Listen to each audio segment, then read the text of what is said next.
Hello friends, welcome back to CMA Aasaan. இப்போ நம்ம பார்க்க போகிறது class 1 from investment and loans. இது எதில் இருக்குதுன்னு கேட்டிங்கன்னா ஸ்டடி நோட் என்னன்னு தெரியல, பேப்பர் 13 இருக்கு இல்லையா, corporate laws and complaints paper 13 CMA ஃபைனலில் அதில் இருக்குது.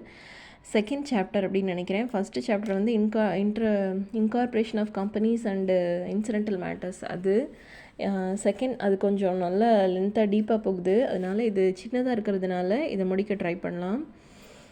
ஓகே, லோன்ஸ் அண்ட் இன்வெஸ்ட்மெண்ட்டு இதை பற்றி ஏன் பேசுகிறாங்க சாப்டரில்? ஆக்சுவலாக இதில் ஃபைனல் வரும்போது இதை பற்றி நம்ம எதுக்கு படிக்கணும் அப்படின்னா, கம்பெனிஸ் வேறு சில ஆட்களுக்கு லோனு அப்புறம் அவங்க இதில் போய் இன்வெஸ்ட்மெண்ட்லாம் பண்ணுறாங்க இல்லையா, அதுக்கு சில ரெஸ்ட்ரிக்ஷன்ஸ்லாம் வச்சுருக்காங்க. ஏன்னா இது மால் ப்ராக்டிஸ் பண்ணுறதுக்கான வாய்ப்புகள்லாம் நிறைய இருக்குது. அதனால் அதுக்குன்னு சர்டன் லிமிட்ஸ்லாம் வச்சுருக்காங்க. அது எதுக்கு நம்ம இதை பற்றி படிக்க போகிறோம் அப்படின்றது தான் இந்த section. Loans and investments by company, section 186.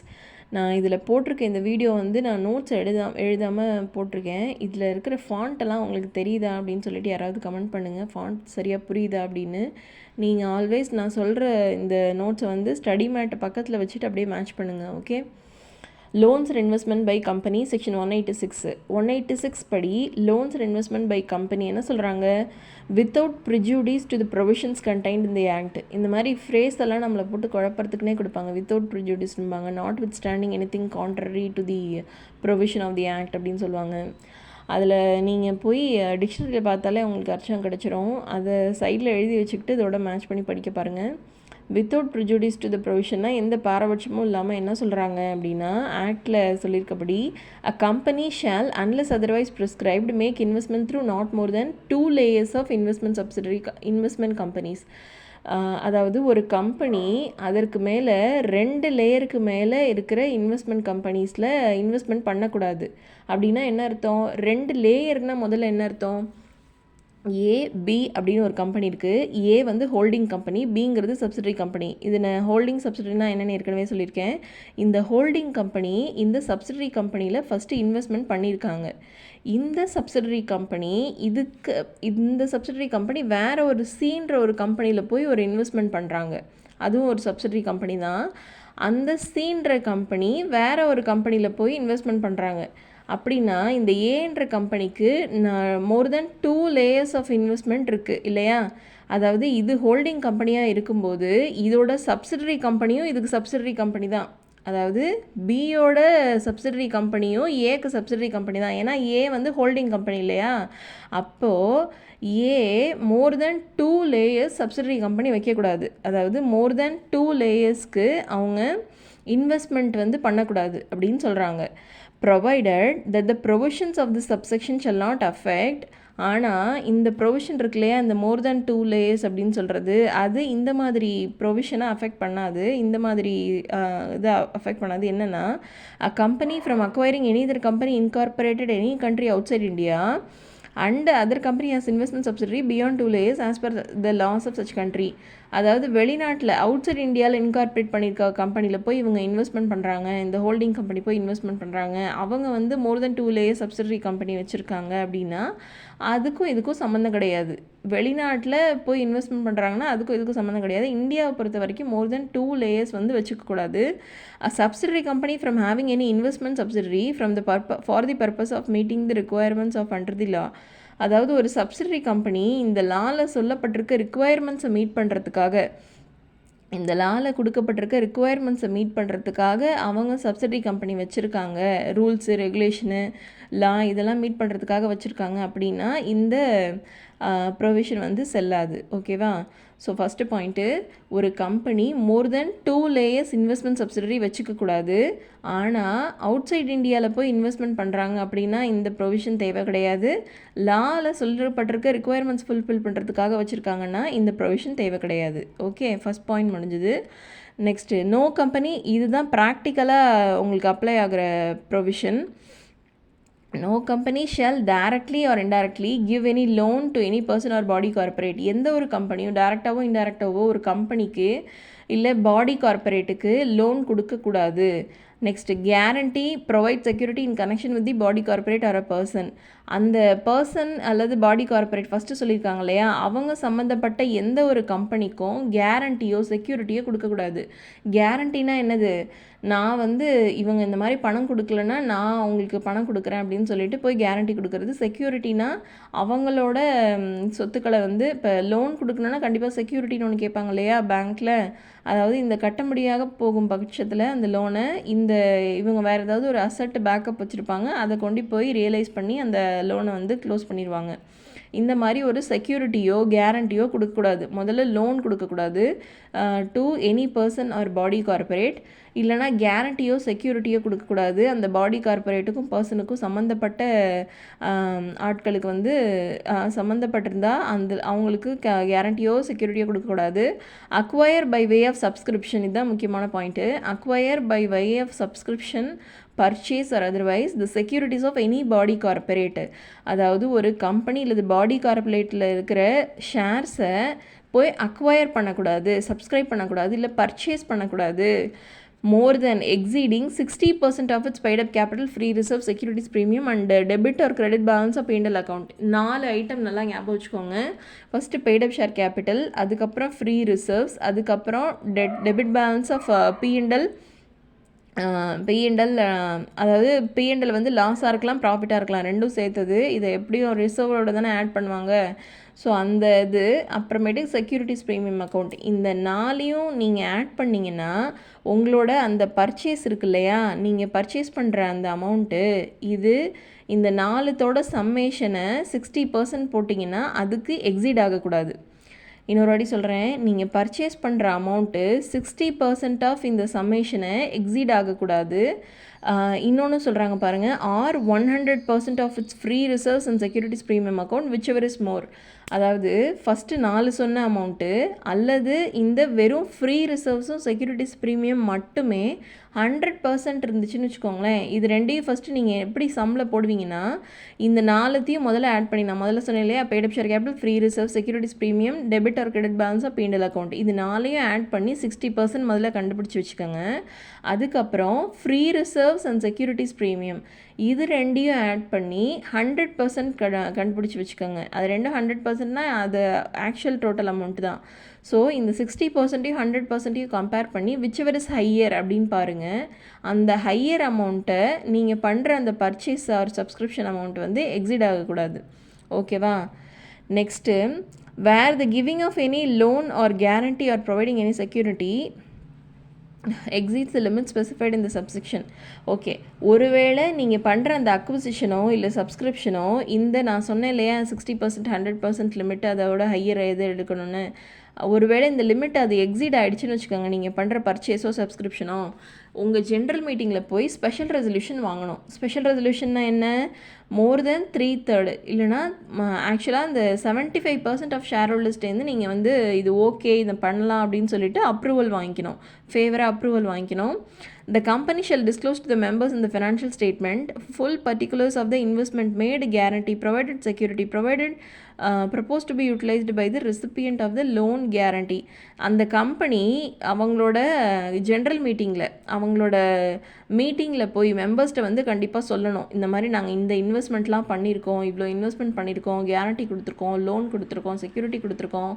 அந்த பர்சன் யார் கொடுத்தாங்களோ அவங்க இதை இந்த காரணங்களுக்காகலாம் யூஸ் பண்ண போகிறாங்க அப்படின்றது முதற்கொண்டு என்ன ஒரு ஃபுல் பர்டிகுலர்ஸ் யார்கிட்ட கொடுக்கணும், அவங்க மெம்பர்ஸ்கிட்ட கொடுக்கணும். Okay, no investment shall be made or loan guarantee or security given by the company unless resolution is passed at the meeting, unless special resolution, ஓகேவா, special resolution passed at the meeting, sanctioning it is passed at the meeting of the board with the consent of the present of the meeting, the prior approval of the public financial. அதாவது என்ன சொல்ல வராங்கன்னா, ஒரு இன்வெஸ்ட்மெண்ட்டுமே பண்ண முடியாது எப்போது, unless நீங்கள் special resolution pass பண்ணாலே ஒழிய, அல்லது நீங்கள் அந்த லோன் யார்கிட்டேருந்து வாங்குவீங்கல்ல, அதாவது வாங்கி கொடுக்குறீங்க இல்லையா, அதாவது ஒரு கன்சர்ன்டு பர்சன்ட்டை ஒரு பப்ளிக் ஃபினான்ஷியல் இன்ஸ்டியூஷன்ட்ட லோன் வாங்கி இந்த மாதிரி ஆட்களுக்கு கொடுக்கக்கூடாதுன்னு சொல்கிறாங்க இல்லையா, அந்த பப்ளிக் ஃபினான்ஷியல் இன்ஸ்டியூஷன்ட்டேருந்து முதல்ல அனுமதி வாங்கணும். இந்த மாதிரி நாங்கள் வந்து லோன் கொடுக்க போகிறோம் இவங்களுக்கு அப்படின்னு சொல்லிட்டு அவங்க பப்ளிக் ஃபினான்ஷியல் இன்ஸ்டியூஷன்ட்டு லோன் வாங்கியிருக்கணும். நெக்ஸ்ட்டு நீங்கள் ஸ்பெஷல் ரெசல்யூஷன் பாஸ் பண்ணியிருக்கணும்.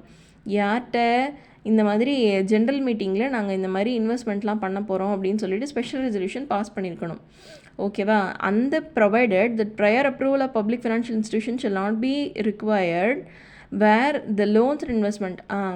அந்த பப்ளிக் ஃபினான்ஷியல் இன்ஸ்டிடியூஷன்ட்டேருந்து ப்ரையர் அப்ரூவல் கூட தேவையில்லை. எப்போது நீங்கள் ஆல்ரெடி வாங்கின லோனோ இப்போ வாங்க போகிற லோனோ இந்த லிமிட்டை எக்ஸீட் ஆகாமல் இருந்துச்சுன்னா, இந்த 60% 100% விச்சவர் ஹையர்னு ஒரு அமௌண்ட் வரும்ல, அந்த லிமிட்டை எக்ஸீட் ஆகாமல் இருந்துச்சுன்னா இந்த ப்ரையர் அப்ரூவலே பப்ளிக் ஃபினான்ஷியல் இன்ஸ்டிடியூஷன்ட்டேருந்து தேவை கிடையாது. ஓகேவா? அப்புறம் நீங்கள் வேறு எதுவும் டீஃபால்ட் பண்ணாமல் இருந்தீங்கன்னா, லோன் திருப்பி கொடுக்கும்போது இன்ட்ரெஸ்ட்டோ பிரின்சிபலோ இல்லை வேறு ஏதோ ஒரு அமௌண்ட்டோ நீங்கள் திருப்பி கொடுக்கும்போது அதை ஒழுங்காக கொடுத்துருந்தீங்கன்னா அப்போது இந்த ப்ரையர் அப்ரூவலும் தேவை கிடையாது. இது ரெண்டும் இருக்கணும். ஏற்கனவே வாங்கினது வாங்க போகிறது ரெண்டும் சேர்த்து அந்த லிமிட் எக்ஸீட் ஆகாமல் இருந்துச்சுன்னா, மற்றும் நீங்கள் வேறு எந்த டிஃபால்ட்டும் பேமெண்ட்டில் பண்ணாமல் இருந்தீங்கன்னா அப்போது உங்களுக்கு ப்ரையர் அப்ரூவல் தேவை கிடையாது. ஸோ 5 பாயிண்ட் முடிச்சிருக்கோம். நான் எழுதும்போது நோட்ஸில் எழுதும்போது உங்களுக்கு கொஞ்சம் ஈஸியாக இருந்திருக்கும். ஏன்னா அது ஜஸ்ட் மாதிரி குட்டி குட்டியாக இருக்கும். இது நம்ம இப்படி படித்தா தான் நம்ம கொஞ்சம் கிளாஸ் முடிக்க முடியும். அதனால தான் நான் இப்படியே எடுக்க ஆரம்பிச்சிருக்கேன். ஓகே ஃபஸ்ட்டு பாயிண்ட் என்ன சொன்னேன்? மோர் than 2 layers of investment subsidiary வச்சுக்கக்கூடாது. அந்த 2 லேயர்ஸும் அவுட் சைட் இந்தியா இருந்தாங்கன்னா அதை வச்சுக்கலாம். அப்புறம் லாவோட ரிக்குவயர்மெண்ட் ஃபுல்ஃபில் பண்ணுறதுக்காக இருக்காங்க அப்படின்னா கூட இந்த ப்ரொவிஷன் தேவை கிடையாது. மோர் தென் 2 இன்வெஸ்ட்மெண்ட் லேயர்ஸ் அவங்க வச்சுக்கலாம். அப்புறம் ஒரு கம்பெனி ஒரு குறிப்பிட்ட பர்சனுக்கோ இல்லை பாடி கார்பரேட்டுக்கோ போய் லோன் டக்குன்னு தந்துட முடியாது, கேரண்டி கொடுத்துட முடியாது, செக்யூரிட்டி கொடுத்துட முடியாது. இன் கனெக்ஷன் வித் த பர்சன், அவங்க அந்த பர்சனோ பாடி கார்பரேட்டோ சம்மந்தப்பட்ட ஆட்களுக்கு வந்து இந்த மாதிரி கேரண்டியோ செக்யூரிட்டியோ கொடுக்க முடியாது.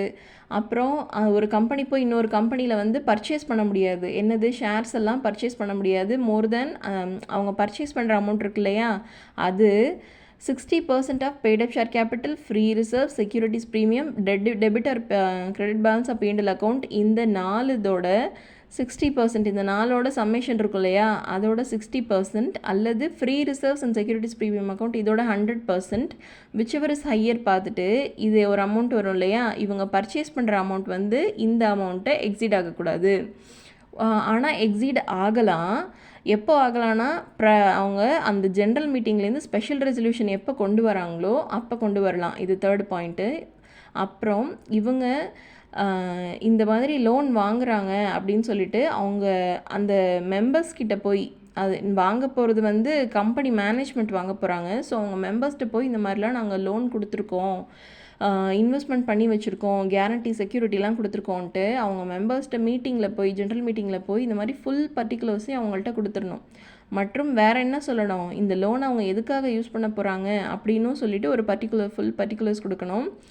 5வது பாயிண்ட்டு, இந்த மாதிரி இவங்க லோன் இந்த மாதிரி கொடுக்க போகிறாங்க அப்படின்னா பப்ளிக் ஃபினான்ஷியல் இன்ஸ்டிடியூஷன்ட்டேருந்து அனுமதி வாங்கணும். அப்புறம் ஸ்பெஷல் ரெசல்யூஷன் ஜென்ரல் மீட்டிங் மூலமாக வாங்கியிருக்கணும். இது ரெண்டையும் கண்டிப்பாக பண்ணியிருக்கணும். ப்ரொவைடட் பப்ளிக் ஃபினான்ஷியல் இன்ஸ்டிடியூஷன்ட்டேருந்து கூட வாங்க வேணாம். எப்போது ஏற்கனவே வாங்க போகிற லோன் வந்து இதை விட எக்ஸீட் ஆகாமல் இருந்துச்சு, இந்த லிமிட்டை எக்ஸீட் ஆகாமல் இருந்துச்சு, மற்றும் நீங்கள் வேறு எதுவும் டீஃபால்ட் பண்ணாமல் இருக்கீங்க, இது வரைக்கும் எந்த தப்பும் பண்ணாமல் இருக்கீங்க பேமெண்ட்டில் அப்படின்னா உங்களுக்கு ப்ரையர் அப்ரூவல் தேவை கிடையாது.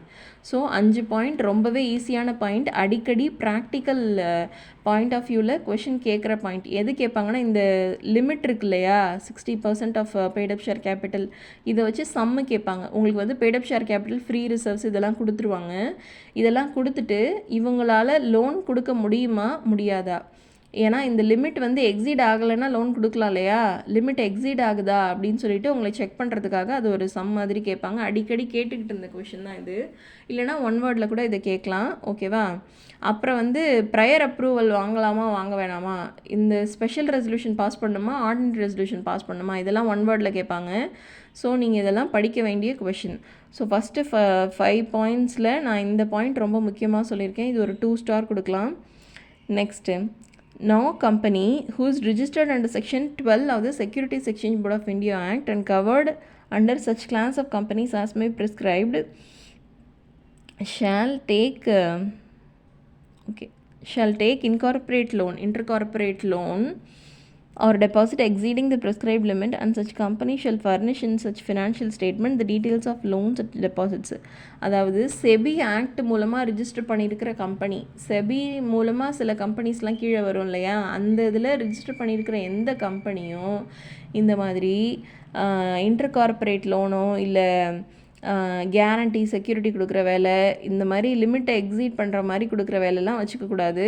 அப்புறம் அவங்க அந்த கம்பெனி அவங்களோட ஃபினான்ஷியல் ஸ்டேட்மெண்ட்டில் ஃபுல்லாக என்னென்ன லோன் கொடுத்துருக்காங்க, என்னென்ன டெபாசிட் வச்சுருக்காங்க, அது எல்லாத்தையுமே அந்த கம்பெனி அவங்களோட பர்டிகுலர்ஸில் ஃபுல்லாக சொல்லணும் ஃபினான்ஷியல் ஸ்டேட்மெண்ட்டில்.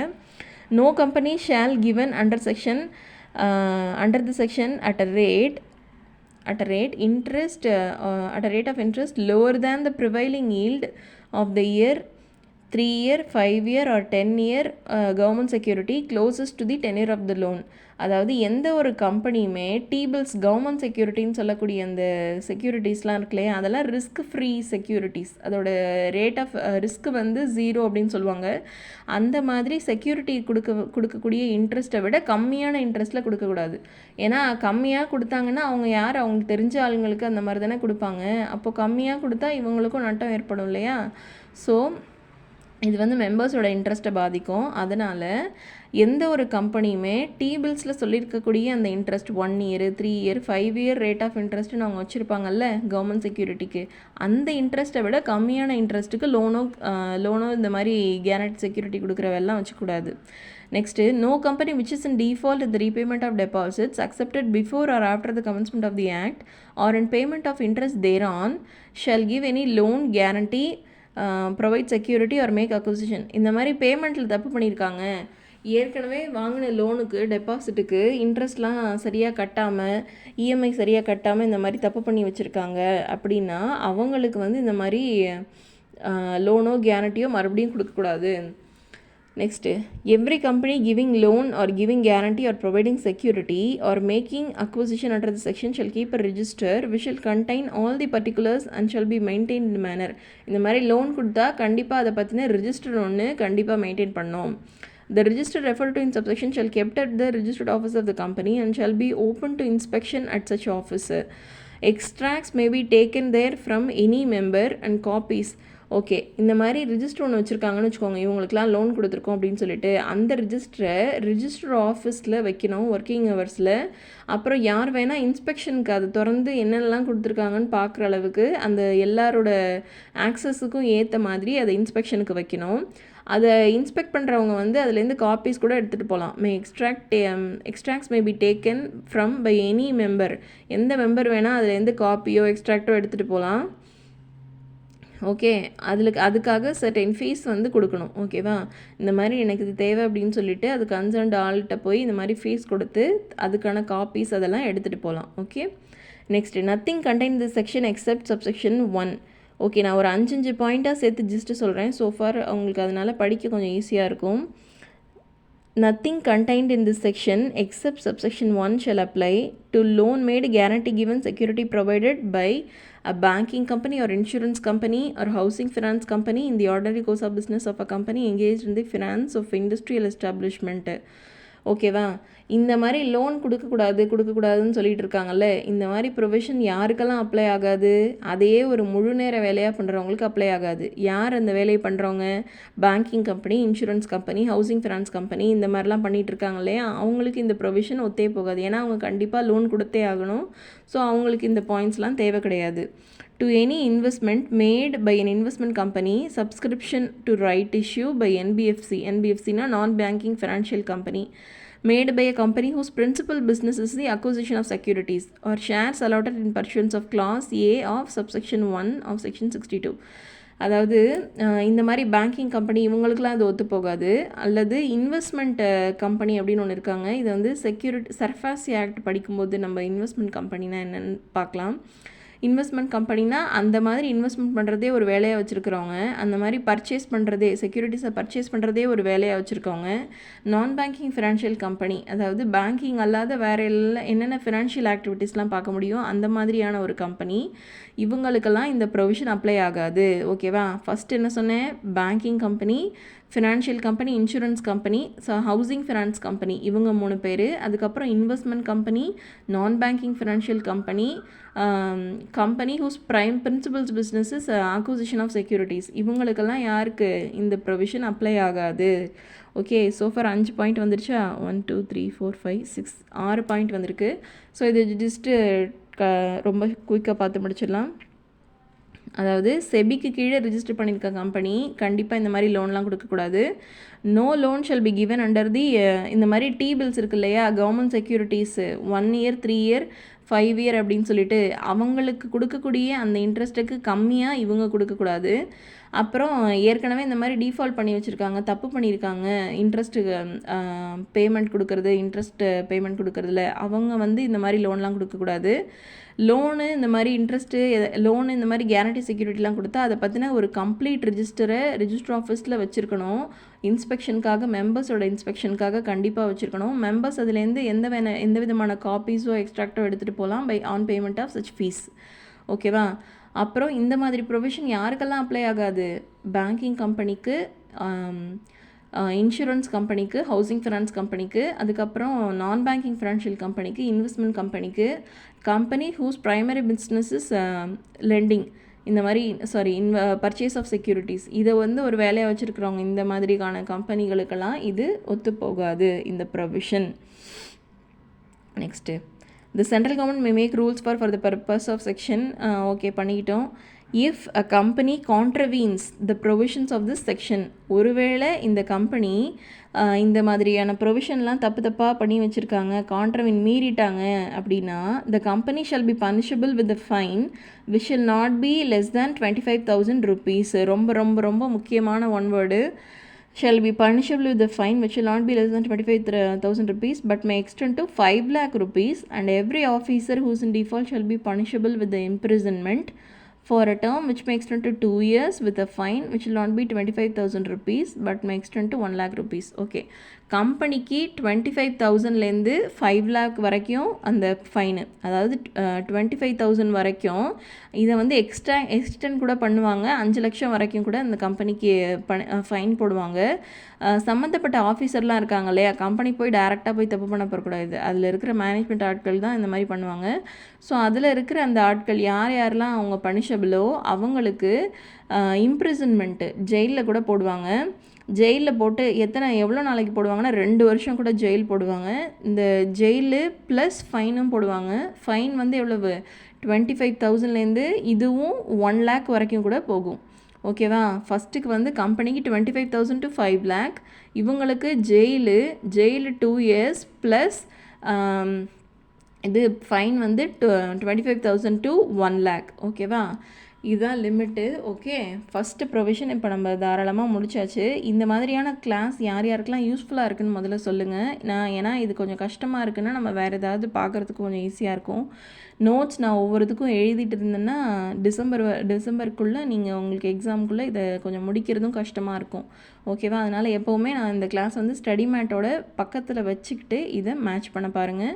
ஸோஃபார் உங்களுக்கு கிளாஸ் ரொம்ப புரிஞ்சிருக்கும்னு நினைக்கிறேன். ஓகே, டவுட் ஏதாவது இருந்தால் கண்டிப்பாக கேளுங்க ஃப்ரெண்ட்ஸ். ஓகே, பாய். நெக்ஸ்ட் கிளாஸில் மீட் பண்ணலாம். இதோட கண்டினியூஷன் தான் அடுத்த கிளாஸ் வரும். ஸோ நெக்ஸ்ட் கிளாஸில் மீட் பண்ணலாம். ஓகே, பாய்.